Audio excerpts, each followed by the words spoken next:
Bueno, resulta que al inicio del programa les habíamos dicho que Daisy Cárdenas estaba con nosotros para hablar acerca de la comunicación en la segunda infancia, pero muchas personas se pueden estar preguntando cuál es la segunda infancia, desde qué edad empieza y exactamente también la comunicación en esta temporada escolar, que es un poquito difícil. Bienvenida, ¿cómo está? Muy buenas tardes, feliz de estar con la gente linda de Belleza con Estilo. El regreso al colegio, tema bastante interesante, muy actual. No es tan complicado cuando uno ya tiene 2 o 3 hijos, que ya todos los años empieza el año nuevo. Pero lo complicado es cuando los chiquitines, muy chiquitines, empieza. Sí, complicadito. Eso sí es duro. Llora la mamá, llora la profesora, llora el muchacho. Eso todo el mundo es un concepto del año, pero bueno, ahí se empieza el año, bueno, se empeora, pero se empieza. Sí, sobre eso queremos empezar hoy. Muy importante manejar la ansiedad. Sí. Obviamente el adulto responsable, que somos los papás y las mamás, somos los que tenemos que tener más cordura frente a ese asunto. Sí. Entonces, el niño está ansioso, el niño tiene miedo, el niño tiene una cantidad de preguntas, una cantidad de miedos frente a ese asunto de ir a la escuela por primera vez. ¿Cómo es mi profe? ¿Cómo me van a tratar? ¿Cómo son mis amigos? ¿Qué va a pasar? ¿Cómo es ese asunto pues, de estar en la escuela? Obviamente mamá y papá tienen que estar ahí haciendo un apoyo emocional, y este apoyo emocional tiene que ver con eso, con escucharle mucho cómo se siente o cómo se sintió en ese primer día de escuela.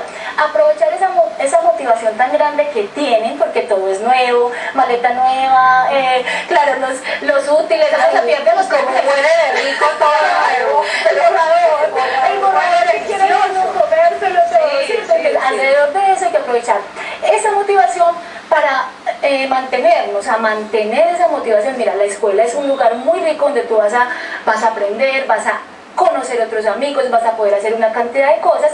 Mientras tú estás en la escuela, estás a salvo, no va a pasar nada en casa. O sea, es como darle esa seguridad, porque el niño pequeño tiene la imaginación de que no puede separarse de la mamá porque algo puede suceder. Entonces, cuando empezamos a observar esa ansiedad, que no duermen, que se comen las uñas, que lloran mucho, que no se quieren, tú le decías, no, es que la mamá también llora. Hay que empezar por ahí, porque mamá tiene que estar un poco más fuerte, porque si ella tampoco suelta el abrazo ahí en la puerta de la escuela, si ella tampoco hace lo que tiene que hacer, va a ser mucho más duro, porque el niño dice, no, te está pasando algo malo, realmente no me puedo quedar aquí, no es seguro estar acá. Entonces con ese niño pequeño, el adulto debe dar el primer paso. Además que no es coherente decir que la mamá, quédate mi amor, todo va a estar bien. Sí. La niña Los niños que son mucho más inteligentes que uno piensa, mamá, y todo va a estar bien porque son por supuesto. Sí. Entender que hay que dejarlos en la puerta, que no hay que llevarlos hasta el salón. Todo ese asunto es importante, ¿sabes? Es empezar a pensar cómo le doy apoyo emocional a mi hijo para que haga el proceso normal, natural, que tiene que hacer de empezar su año escolar. ¿Y desde cuándo empezamos a hacerle fiesta a la ida al colegio? Sí, o sea, la preparación de ya casi, falta una semana, ya vamos a llegar al colegio, amiguitos nuevos, cosas nuevas, qué rico, qué delicia. Pues, claro, más o menos desde cuándo. Tú lo has dicho, o sea, empezamos. Se aproxima, terminan las vacaciones, se aproxima, estamos en falta una semana, ellos empiezan a preguntar, ¿y cuándo? ¿Y por qué? ¿Y dónde voy a ir? ¿Y cuál es mi escuela? Pues obviamente el papá y la mamá tienen eso resuelto, saben a qué escuela va a ir, bueno, tienen todos esos preparativos. Muy rico conversar con ellos de todo eso que sucede, de todo eso que va a suceder y que está sucediendo, desde la matrícula, desde la compra de los útiles, involucrarlos para que ellos se sientan muy apropiados de ese asunto y que lo vean como un proceso normal y natural. Y frente a eso es que tenemos que pensar, papás y mamás, que somos nosotros también esos responsables que deberíamos ir a escuela desde padres, participar de esos talleres para aprender definitivamente cómo es que voy a acompañar ese proceso escolar. Porque un año no se pierde en noviembre, un año se pierde desde que no acompaño, desde que no hacemos todo lo que tenemos que hacer alrededor de todo el año, ¿cierto? Bueno, ¿y cuánto es el tiempo de acomodación de estos chiquiticos a estos primeros años en el colegio, en la guardería? Bueno, eso es muy relativo. Y ahí entraríamos a hablar de otro tema, y es que depende mucho de los temperamentos de los niños. Hay unos melancólicos, otros flemáticos, otros de pronto más sanguíneos, de eso podemos hablar más adelante, pero el asunto es cómo puede durar 8 días y el niño ya está listo porque es muy extrovertido, porque no tiene ninguna dificultad con eso, con las relaciones. Pero para un melancólico es posible que se demore 3 meses. Es decir, que tenga, y es más, hay niños y niñas... Depende del temperamento del niño. Depende pues del temperamento del niño y de otros asuntos, lo que decíamos de si la mamá no es coherente con el asunto, si por ejemplo habla mal de la escuela, si siente que no es la escuela que quería para su hijo, pero lo hace delante del niño o la niña, el niño no va a confiar realmente en ese proceso escolar, ni en su maestra. Muy importante, mamás y papás, empezar por no hablar. O sea, si no está de acuerdo con algo que suceda en la escuela, pues eso hay que ponerlo en alguna parte, y en alguna parte es, pues, hombre, con la persona encargada, es decir, con la maestra, con la coordinadora, con el rector, con las personas responsables de ese asunto, pero no soltarlo en la casa en cualquier momento cuando el niño está ahí, porque el niño escucha y el niño siente que entonces esa institución donde él está yendo no es lo suficientemente buena para él. Entonces es muy importante tener cuidado con lo que decimos. Se supone que hemos elegido una escuela porque sentimos que nos gusta, que por ejemplo intereses, claro, se supone como padres responsables, si yo quiero que mi hijo tenga una buena educación, pues yo elijo cuál es el plan de las escuelas públicas. De las escuelas públicas, cada una tiene una manera también, un estilo, un modelo pedagógico. Yo puedo mirar cuál es el modelo pedagógico de las escuelas, tenemos todo el derecho de averiguar e ir y buscarle puesto en las escuelas, no solamente, porque esta le queda al frente, no, la que yo considere de las escuelas que están más cercanas, que es la que se acomoda a mi niño. Por ejemplo, si yo sé que mi niño es demasiado activo, necesita necesita un espacio más amplio, y encontramos entre las escuelas públicas unas escuelas muy pequeñas que tienen un patio súper pequeño y que decimos, no, es que el niño no puede correr aquí. Imagínate un niño en esas condiciones, pues tengo que mirar cuál escuela se acomoda más a la necesidad de mi niño. En esta sociedad en la que ya las mujeres estamos a la par del hombre, trabajando a la par, construyendo los dos, y que definitivamente uno ve unos bebecitos muy chiquiticos, que es el morral el que carga el muchachito, no el muchachito al morral, y son unos pingüincitos así chiquiticos que uno dice, Dios mío, es que todavía, ¿cómo adaptar a esos niños tan pequeñitos de 2, 3 años, que son unas pulguitas, adaptarlos a ese entorno? Porque bueno, todavía ellos incluso ni siquiera entienden muchas cosas, ¿no? Cómo los va a ambientar acerca del colegio, si es que ellos escasamente sabrán la palabra colegio qué significa. Exacto.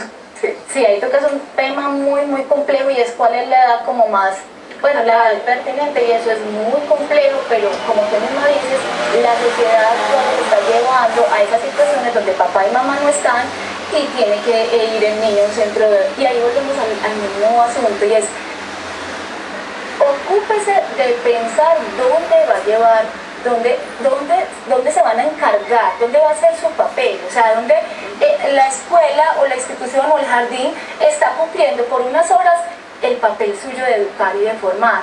Entonces, ocúpese de cuál es el jardín al cual va a llevar, porque yo te aseguro que si el niño empieza a sentir que hay un ambiente de amor, un ambiente agradable, que no hay 25, 30 niños y que él no sabe cómo para dónde coger, sino que hay grupos más reducidos, que hay un asunto donde hay un cuidado y un respeto por el ser, el niño siente eso y va a empezar obviamente a adaptarse más fácilmente a esa nueva situación que lo saca del nicho y de la protección del hogar. Entonces, por eso papá y mamá tendrían pues que empezar dentro de lo que hay, cuál sería como lo más apropiado para mi niño, de lo que quede más cerca, cuál sería lo más apropiado. Y ahí es todo el tiempo, o sea, obviamente el jardín tiene un papel fundamental, porque el jardín tendría que encarretar al niño, tendría que pues acoger de la mejor manera, pero la familia también tiene que preguntar mucho, que ellos sientan que no los están abandonando, sino cómo te fue, qué hiciste, qué fue lo más nuevo, qué fue lo más rico, qué fue, o sea, como que él sienta que eso que él vive allá también es un asunto de conversación en la familia, que se sienta importante, o sea, que todo el tiempo están interactuando con él sobre el jardín para que él también despierte interés sobre ese espacio nuevo al que está perteneciendo. Escucharlo. Y escucharlo significa prepararnos para que nuestro chiquitín nos diga: el amiguito me mordió. Y llega el muchachito con todos los dientecitos aquí pintados, o llega... Uno normalmente no está tampoco preparado para eso. Sí, no, a nadie le va a gustar que el hijo de uno pues le pegue, le ponga un diente, no, a nadie. Pero la verdad es que sí hay que tener un manejo adecuado, sobre todo porque a veces ahí se van empezando a dar los comportamientos violentos de que, pégale usted, se va a dejar. Es como, o sea, eso no pasa adecuado. No, Daisy, ¿cómo hacemos ahí? Sí, auxilio. En serio. Por eso desde al principio, parejo a que el niño ingrese a la escuela, mamá y papá deberían de ir a escuela de padres. Nosotros, por ejemplo, lo tenemos muy claro. O sea, la escuela de padres es fundamental para que los niños y las niñas aprendan, para que los niños y las niñas con mamá y papá, o sea, de la mano de mamá y papá, para que mamá y papá puedan discernir, puedan descubrir cómo manejar, por ejemplo, esas situaciones. Ahí, el caso que no debe suceder es eso: devuélvale, muérdalo usted también, o sea, imposible. Obviamente, porque hablábamos el año pasado de la coherencia. Si yo estoy hablando de la no agresión, de la no violencia, del amor, de la convivencia, de cómo aprender a convivir con mis compañeros, obviamente no puedo estimular eso de devuélvale. Ahí tendríamos que entrar a pensar por qué sucedió y a empezar a indagar con él o sea, por qué sucedió esa situación y cómo, de pronto con la profesora, cómo manejarlo para que no suceda. Comunicación. Y es duro, tanto para el hijo que mordieron como para el hijo que está mordiendo, porque por algún motivo está mordiendo a mi hijo, entonces a mí me tiene que preocupar. Interesantísimo tema, muy actual, como les decíamos. A Daisy, muchísimas gracias. Todo lo que hablamos con Daisy en realidad con respecto a nuestros hijos es muy interesante, aprendemos muchísimo. Ahí aparecen también los teléfonos de ella en los agradecimientos. Linita, pues tenemos que ir ya. Claro que sí, pero tenemos tarea y muy fuerte con nuestros chiquitines, ahora empezando y con el resto del año para nuestros propósitos. Esperamos que les haya gustado muchísimo el programa. Recuerden que la cita es para que nos encontremos mañana nuevamente aquí a la misma hora, a las 4 de la tarde. Recuerden que seguimos con más en Belleza con Estilo. Mañana.